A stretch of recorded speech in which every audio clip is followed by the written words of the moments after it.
Now, so for today's class, we are going to be dealing with a very important basic topic in chemistry, which is just matter.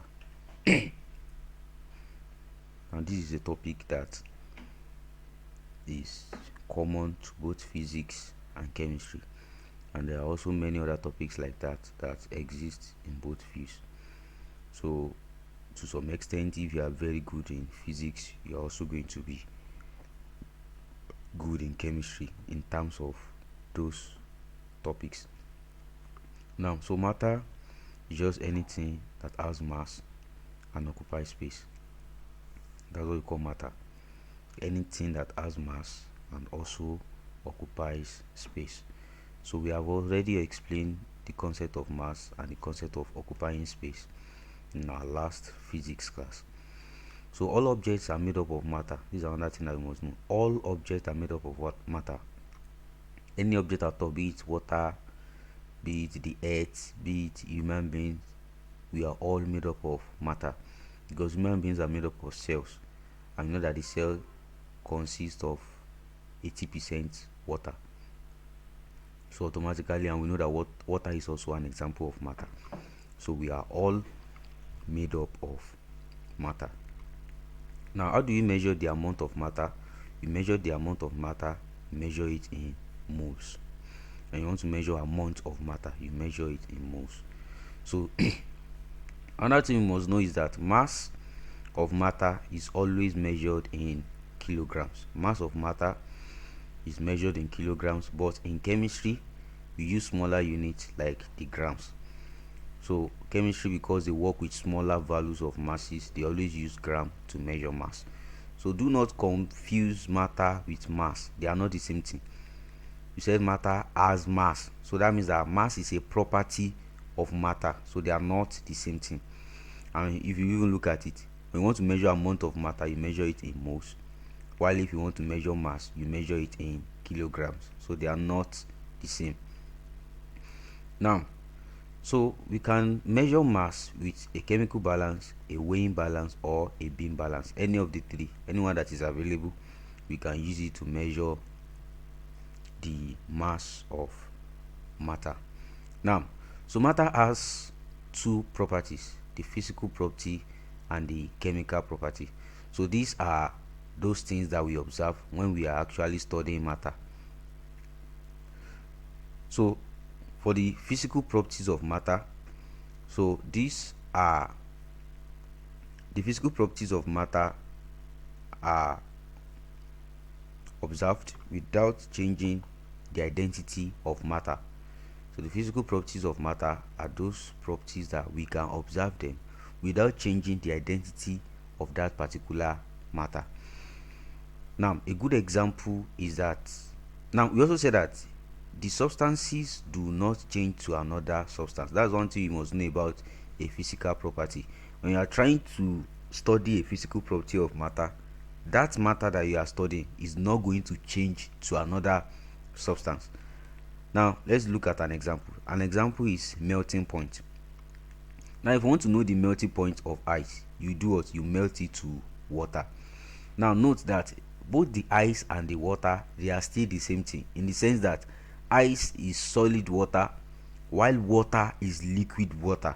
So they are still the same thing, they do not change. So that means that melting point is going to be a physical property of matter, because when we are trying to study the melting point, it does not change water, it does not change that ice to any other thing, it just changes it to another form.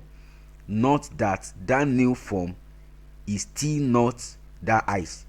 So you can say water is liquid ice, it's still the same thing. You can say ice is solid water, it's still the same thing.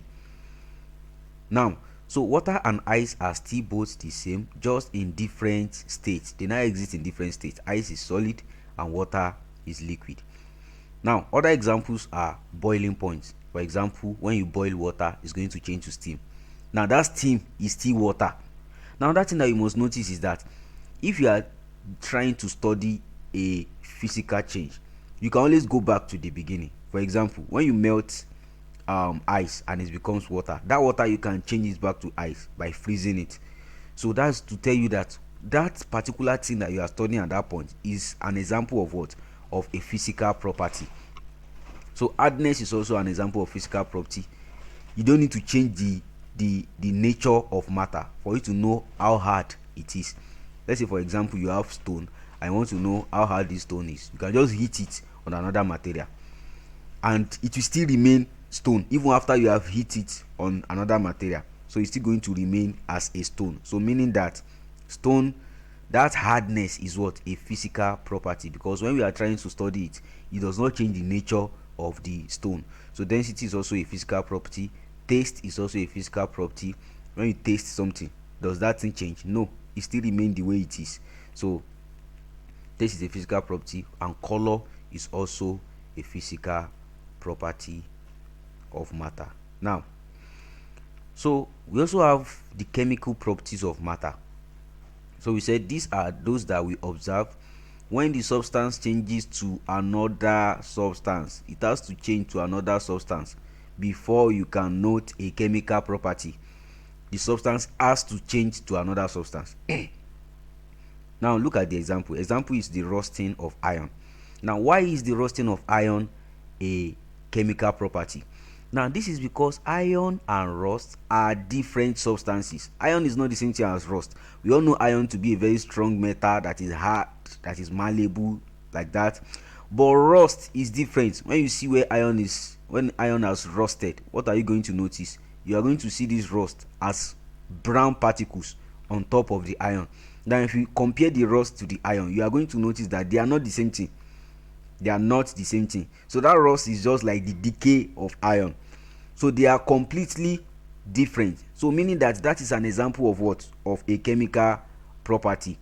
Now you can also notice an example of chemical property when maybe there is an animal that has died, then the animal has been left in that particular position for a long period of time. What's going to happen? It's going to decay.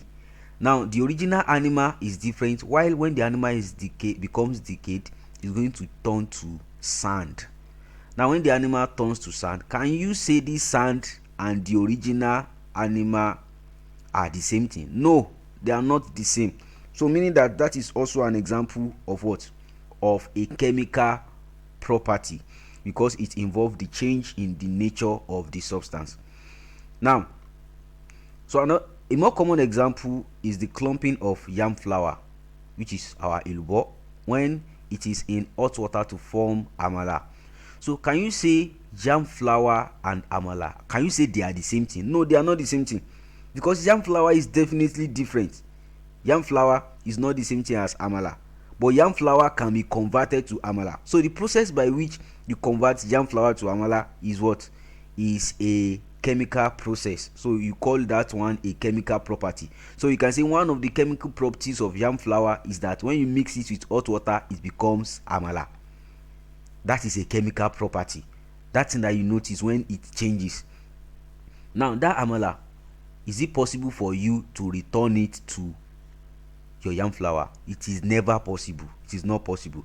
So meaning that this is an example of what? Of a chemical property, because we cannot return to where we are coming from. Now, so we also have types of changes which are also similar to the chemical properties and the physical properties.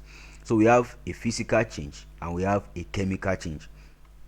Now, so a physical change is when a substance does not change to another substance. The substance must change before you can have a change. But how does it change? So when it does not change to another substance, we say it is a physical change. Example, when ice changes to water.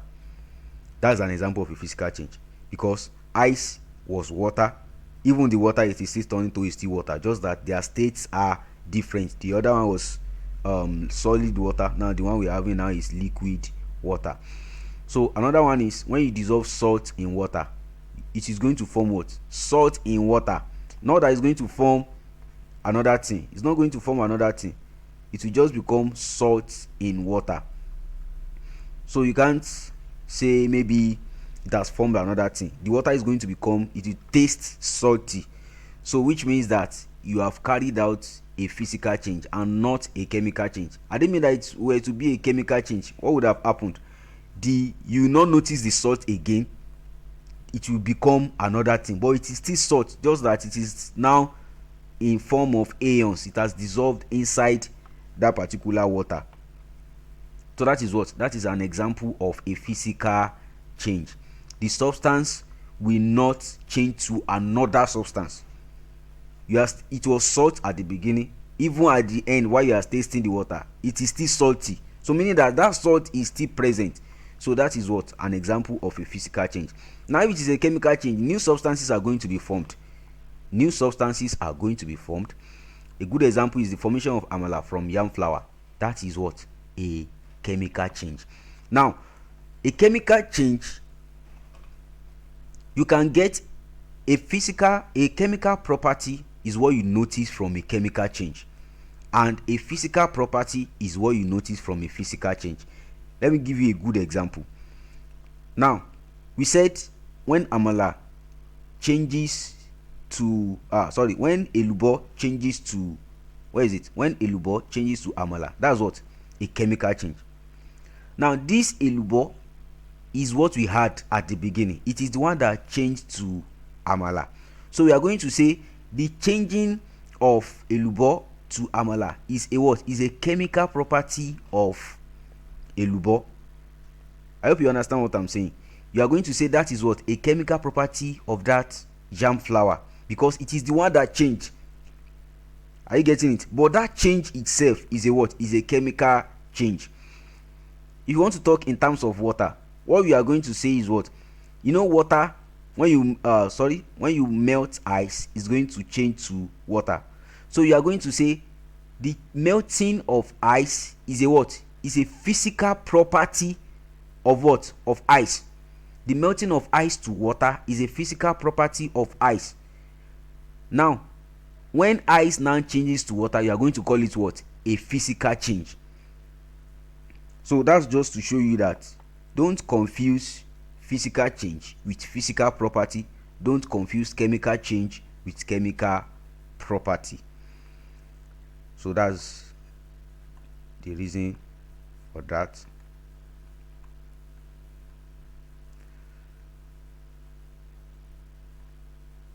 Now, so let's continue. So we also need to know the differences between those changes, the differences between a physical change and a chemical change.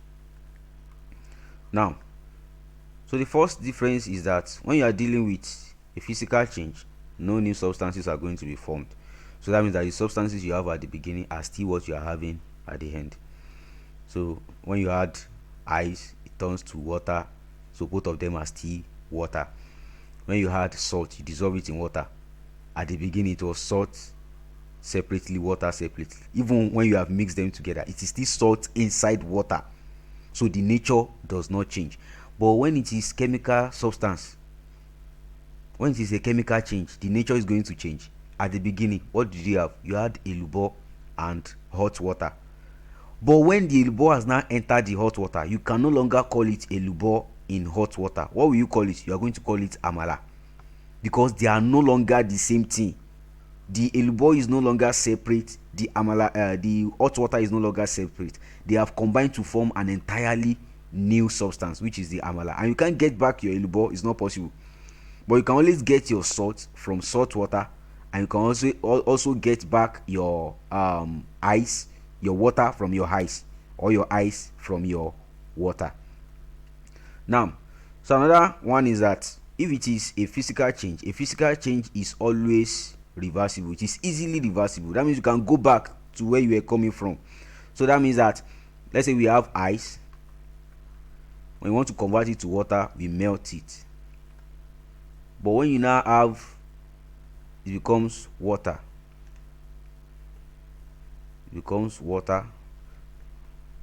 So, but when you now have water and you want to go back to ice, what do? You freeze it.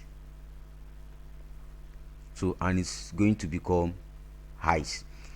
So this is an example of what? Of a physical change, because it does not, it is very easily reversible. but if it is chemical change, it's not possible for you to reverse it. It's not possible. Let's say we have wood and we burn it. We burn wood. What's it going to become? It will become ashes. And we also notice that it is going to emit heat energy. Now these ashes, can you convert it back to wood? It is never possible. Till the world will end, it's not possible. So meaning that this is an example of what? It is an example of a chemical change. Now, so physical changes involve small heat changes. They involve small loss of heat. So let's say when ice, you heat ice and it becomes steam, it's only very little heat change that happens there, although the heat change in that particular part is also large, but you still can't compare it with when you're having a chemical change. Chemical changes usually involve very large amount of heat as compared to when you're having a physical change. So for physical changes, the heat changes are always small, while for chemical changes, the heat changes are always great. Another example of where you have very great heat change is even this, the burning of wood. You are going to notice that that's why some people, they use wood to cook. They just add fire to it. When they add fire to it, it will burn and it will generate ashes and heat. So this heat is what they needed originally. So they will just use that heat to cook their food, and you can't put your hand inside that fire because of the heat. So that heat is going to do a lot of damage to your skin. Now you also notice that the burning of the skin by heat is also an example of a chemical change. It is not a physical change. Why? Because when the skin is touched by fire, what do you notice? The color of the skin starts to change. The skin will become another thing entirely. It can't be skin anymore. That's okay. Don't need to talk about that. So let's just take this as it is. Now another one is that when you are having a physical change, there is no change in the mass of the substance. If it is a physical change, the mass of the substance will not change. A good example is when we melt ice to water. If at the beginning you had maybe 5 kilograms of ice, after it has become water, it will still be 5 kilograms of water, because it is what? A physical change. The mass of the substance is never going to change. It will remain the same. But when it is a chemical change, the mass is going to change. A good example is the one we talked about when we burn wood. Look at how big this wood is. Then we burnt it in fire. It becomes ashes. Now ashes are very small and it will release heat. Now can you come and tell us that this big wood, when we measure the mass will be the same thing as when we measure the mass of these ashes? No, it is not possible, because even you discover that when people are trying to use firewood, they kind of burn a lot of wood. Now by the time you go to where the ashes are, you discover that there will be very little ashes as compared to the wood that was burnt. So that's to tell you that when you are having a chemical change, it's going to lead to the change in the mass of the substance. It's going to lead to a change in the mass of the substance. But if it is a physical change, the mass of the substance is going to remain constant. The mass of the substance will never change. So what you are having at the beginning is still what you are having at the end, just that it has been converted to another form of that same substance. But you can't say ashes is a form of wood. No, it's not possible, because they are entirely different. So that is where we are going to stop for our first class in chemistry. So what we are trying to do, the reason our videos are always short, is that we try to make everything, we try to take things little at a time, so that gradually we are going to be building this knowledge, not that we just try to just put everything inside our head. So there's still a lot of time in front of us. So let's all try to read more and try to assimilate what we are reading. And don't forget to also check your textbooks for more examples and for a better understanding of what we have done. Now